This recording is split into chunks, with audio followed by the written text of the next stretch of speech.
We can be dream makers, nurturing, compassionate. Nosotros podemos ser más unidos. We can be anything.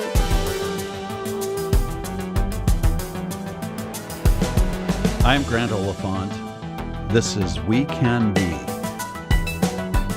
For this episode, David Conrad is our guest. Among other talents, David is an actor and a writer. David and I will talk about place, how a place is defined, how a sense of place informs who we are, and how we interact with the world. What you hear are the sounds of the Edgar Thompson Works in Braddock, Pennsylvania, where David lives. E.T., as it is known, was Carnegie's first steel mill, and now it's among the last of the steel mills in our region. Back in the 80s, we interviewed like everybody over 80 in Homestead. And sitting down, like having a shot and a beer in some guy's like basement bar at 10 in the morning. The stories that came out of these folks, the one unifying thing that they all said was, what was the weirdest thing? What was the hardest thing about the collapse? They said, the silence. They didn't say the money. They didn't say the loss of jobs. They all sat there and went, okay, hey, it was this person's fault or that, but you got to move on. The thing that was weird for them, especially the women, was the silence. It was gone. And for them, it was that there was always somebody working, that there was always a factory running, that there was always this thing alive that meant we have jobs and the economy's moving. The noise-defined community. I mean, think about that. Yeah. And I feel that. Like when the ET isn't going, you look around and you're like, oh, please start again. That silence is the most haunting thing you've ever heard. David Conrad is also an advocate for place and an advocate for Pittsburgh.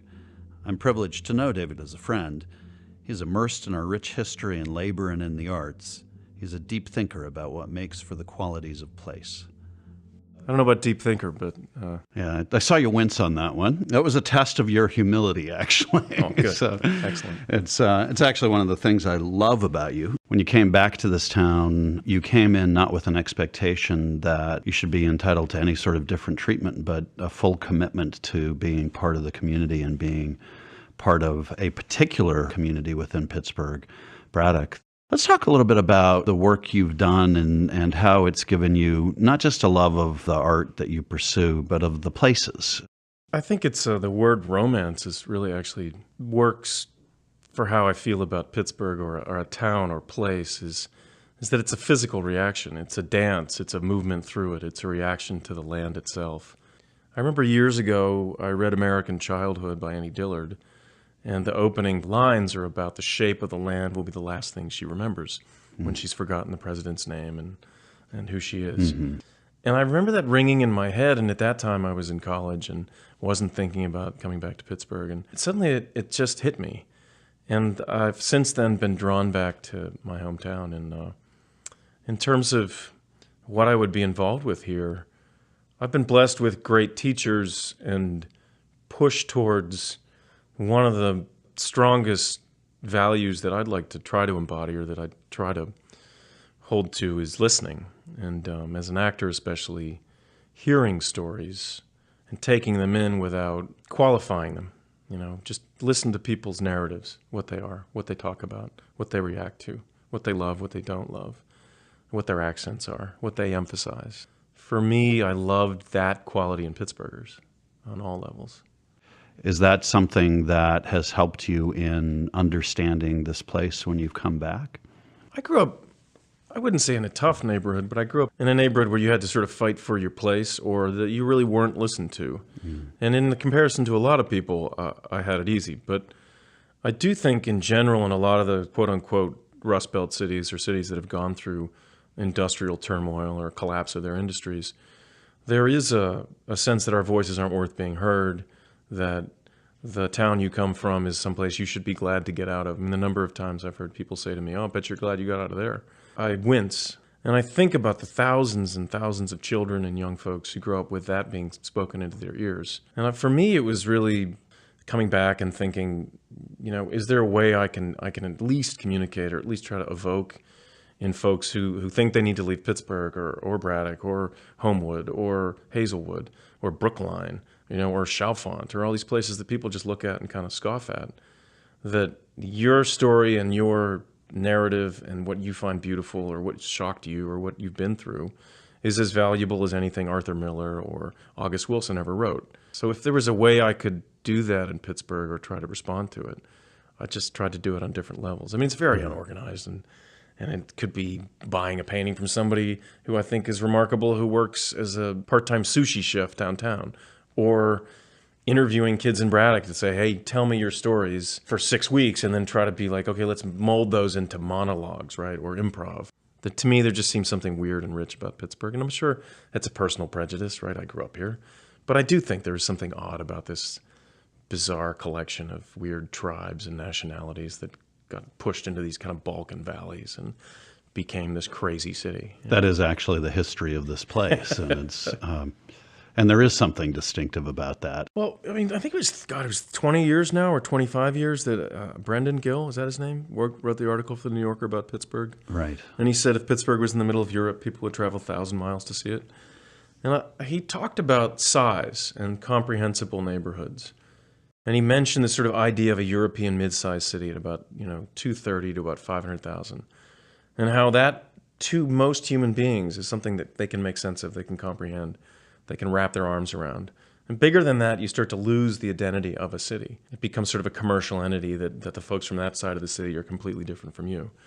And I think that Pittsburgh is that sort of weird, exact size that even if you're from Wexford or if you're from Aspinwall, you're kind of from the same place.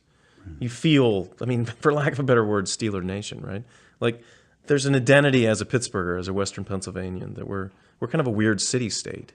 We're a particular kind of Appalachian urban center. I think there's something culturally deep or dense about the, say, tribes of Eastern Europeans and the Irish who came here and settled in certain places and because of the geography stayed there for generations. I think that that's a hard thing to wipe away. And even if you lose 80,000 jobs in the Mon Valley or Allegheny County, which we did over a period of like 10 or 20 years, the majority of the population, or almost the majority, saw what it takes to enable an industrial economy, what the abuses are, what the uses are, what the power struggles are, like hand to hand. They saw what companies would do. They saw what foremen would do. Their parents belonged to unions. Their grandparents did. They fought for the right to do that. Their grandparents were coal miners, possibly.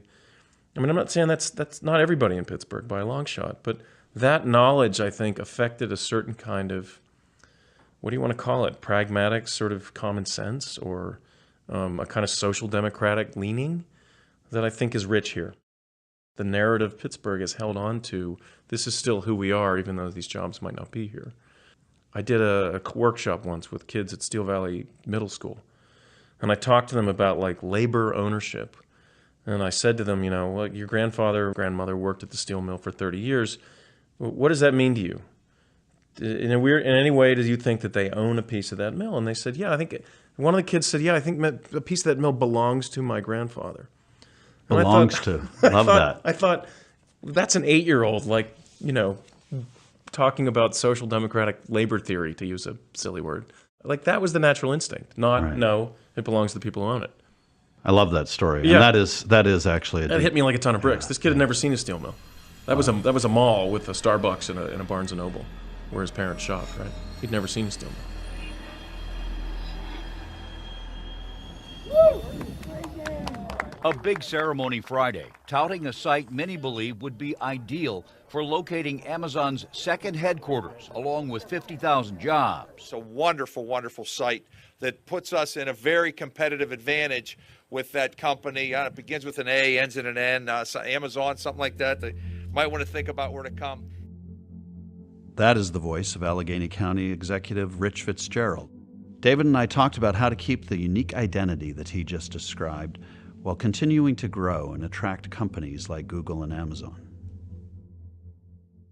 How have you wrestled with this notion of preserving the identity that you cherish at the same time as trying to keep the city relevant and alive? Well, there's that great article in the Wall Street Journal about 5 years ago. The guy did a study on accents. And he was supposed to spend, I think, 2 days in Pittsburgh, and he stayed a week and then came back for another week. And I think a friend of mine was actually talking to him in a bar, and he was laughing, drunk, saying, you guys are like the Galapagos Islands of American accents. Because the general idea is as wealth increases, as connectivity increases, as development happens, the rough edges or the particular edges of accents in America are smoothed out. And he said that actually the opposite's happening in Pittsburgh. As the economy improves in Pittsburgh, your accent still stays the same. And I just thought that was a symbol of, I don't know how much we're going to change. I do think that there will be sort of bends in the personality of the city with an influx of folks who didn't grow up here. But I don't know. I think the dye here is pretty strong. I think you get in these waters and you end up kind of becoming a Pittsburgher. I think the future is bright for Pittsburgh remaining Pittsburgh. And I think it's great that people complain that it won't be. Yeah, right. Yeah. Which they will. Yeah, sure. Which they absolutely will. When I first met you, I think the storyline on David Conrad was there was a piece of David Conrad that wanted to be in Pittsburgh to help reinvent Pittsburgh. And then there was a side of you, a piece of your story that was about escaping to go do art. So, you were a Hollywood actor. You had to go back to do your acting in LA. And like many folks in your profession, kind of a global citizen. So you do time in New York and you do time in London and you have this multi-platform existence. It doesn't feel to me as though people have to escape to do art anymore. Maybe at the level of what you're doing, but the notion that the artistic person can't reside here and make that an embedded part of what Pittsburgh is seems to have disappeared. I don't know. I keep coming back here and I keep still seeing, I mean, even the millennials that are moving here, and whatever that word even mean, but these people who try to move to this town, you can't work as an artist in a certain huge city because you can't afford it. The rent's too strong. You got to work too much. And then you don't have enough hours to actually make the thing you want to make. So they go, okay, screw it. I'm going to buy a house in Pittsburgh, in Sharpsburg, and I'm going to have my printing press in the front room, and I'm going to make the art I want to make and just stay alive enough to do that, which you can do here still. And I don't think that that's going to change. And to me, that's an ethic of making. Yeah. That's an ethic of labor. That's an ethic of a value of a neighborhood, which isn't too much different than what the city's always been about. If they want to have like $4 cups of coffee and microbrews, like more power to them. It's fascinating the way you describe the emergent evolution of the art scene. Certainly from the perspective of the work we do, we'd love that to continue. We actually think a more creative community is going to be better for the future of the region. And I love the notion that it's tied to the making history, the history of the region as a group of makers as well. It's a strong myth. I was thinking about this recently. I did a talk over in a coffee shop in Homestead.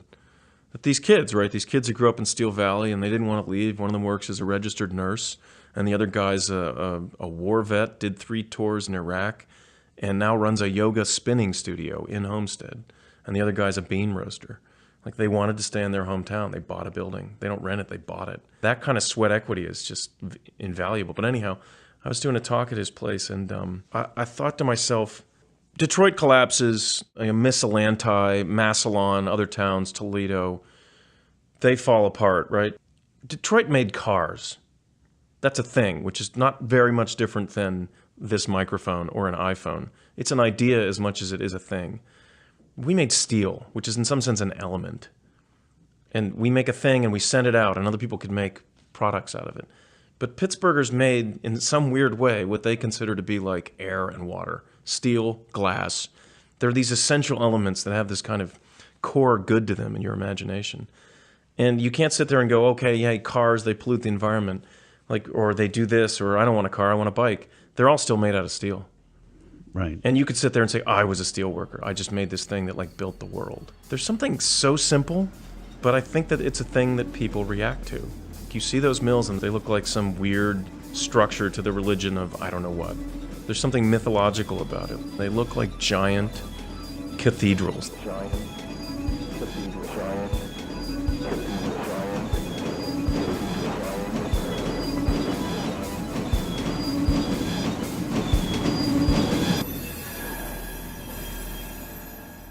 You're a writer as well. What's fascinating you right now?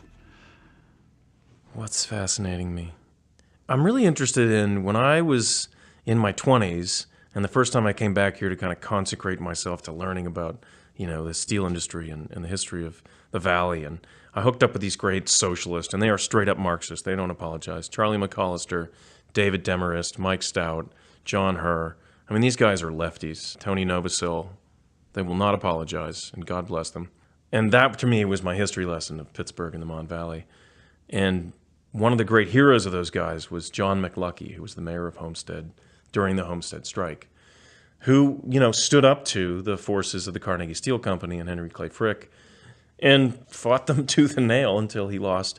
He was banished, exiled, and had to leave the United States. He couldn't get a job anywhere in the United States. He ended up living in Mexico and married a woman in Mexico, worked in the mines there, which was not an easy life, and then one day was approached by a representative of the Carnegie Steel Company and offered $10,000 as a way of saying, hey, we're sorry that happened to you.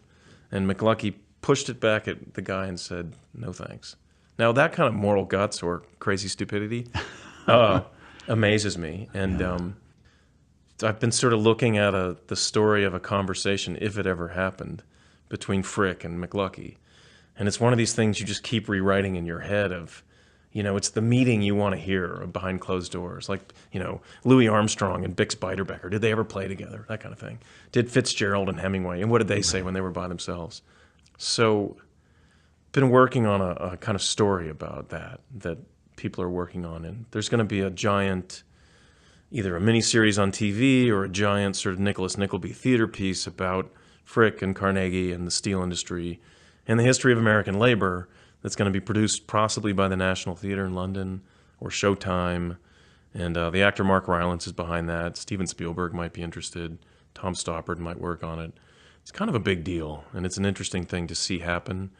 And what a great thing that finally someone is looking at that story and diving into it, rather than thinking it has to hang on like a love story or something. And what a great name. Honest John McLuckie. Yeah. Is that a joke? Yeah. If you tried to use that in a script, they'd be like, no one would believe it. The notion of the place of the working man or woman in the society of the future is as relevant today, perhaps more so than it was at the time of Henry Clay Frick. It's the biggest, it's the hinge upon which the future of this country and especially this city rests on. Because if you imagine that 15% of your population can be your economy, and if 15% of your population is the folks in the upper level of the healthcare industry, some drillers and some money managers, like that's your economy, you're screwed. Because they're dependent on a boom and bust nature of dividend trading, and 80% of the people are your service economy, then we might as well throw in the towel now. And if that's the future of Pittsburgh, we're done. We're in a moment where there is this kind of broken political dialogue where the President of the United States really does seem to articulate policies that don't focus on how to really restore the working economy. But how do we get back to that? I think Pittsburgh, to kick it back to Pittsburgh, I think it's our responsibility because I think most people under 35 don't even think on a federal or state level. I think they look at it as a lost cause or a madness. Yeah. I do think they think locally. I think they do look at Millvale and go, we can rebuild Millvale, we can rebuild Hazelwood, we can move in here and conceive of this town. And these old churches could be this, and these old schools could maybe be revived. And if let's put 5 stores on the street, we can make that happen with a garden and a farm. Boom, we made a community. I think that's the way the new generation thinks, and I think all politics is really local. I mean, hell, Baldy Regan said that, right? Like the North Side political boss knew that. Well, we have the #1 city in the country, and rightfully so, because God has blessed us with a combination of good people, both immigrants and the people that were here for hundreds of years. I'm going to talk Pittsburgh. What do I say? Yuns guys? Yuns guys? Yuns guys. All right. Hey, Yuns guys, don't go anywhere. We'll be back. This is Today in Pittsburgh on NBC. One of the greatest things I heard recently was the women who run the Braddock Library have been offered the control of a building that they can get rents from to do community service, to do youth project workshops, to do women's health workshops. And the thing they said was, instead of how much does the building cost and how much can we make from it, they said, would it be okay if in a number of years that no one owned the building and it belonged to the community? That is moving leadership. That is people saying, we're creating a center to which people can come to for free, that is theirs. And that the center of development is a free space rather than a commercial space. It's a personal space. It's a, like the old Carnegie libraries, like the spaces you could go without spending a dime and learn from, that they're trying to do that again in a neighborhood that's desperate for commercial development. They're not looking for that. They're looking for a free community space And there's something remarkable about that. I can't quite put my finger on it, but Pittsburgh still has some of the worst air and water quality of a city of its size in the country. I mean, we're sort of a Superfund site. And until there's political leadership that addresses that actually does the kind of grand change that's going to take to fix that, you're going to poison a good percentage of your population. You're going to have cancer rates that are the same they've been since the steel industries were here. And that is unforgivable and actually economically really stupid. But again, you can't create an economy that's dependent on a one-trick industry, drilling or fracking, which, fine, it has to be done, but you can't imagine that that's going to be the thing that saves you, or tech or the health industry. To rest on that is to, ignore the lessons of the past and also to abandon, a livable city. The reason I think people like living here with their families and thinking this is good for my kids, this is a good place to raise a family, is because that to them is in some sense more important.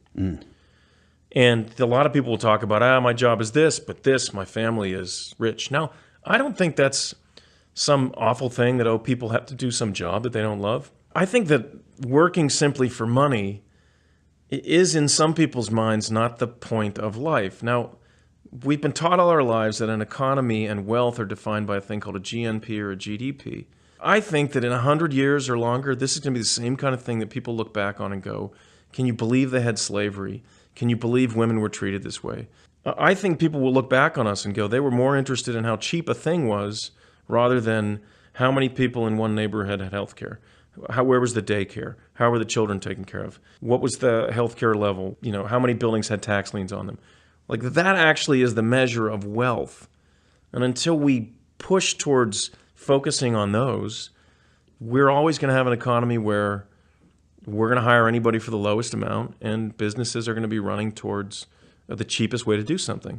And if you do that, you'll eventually lose. And we've been living that. We've done it for 100 years. Yeah. I think a lot of millennials and younger folks talk about local cultural richness. I just think sometimes there's sort of economic, political awareness, and the fight it takes to maintain that is maybe a little non-combative. And I think actually we need to bring back the spirit of the 30s labor leaders and, Walter Reuter and the guys who fought for the rights of people, literally fought for it. Or like the SEIU. Those people march in the streets.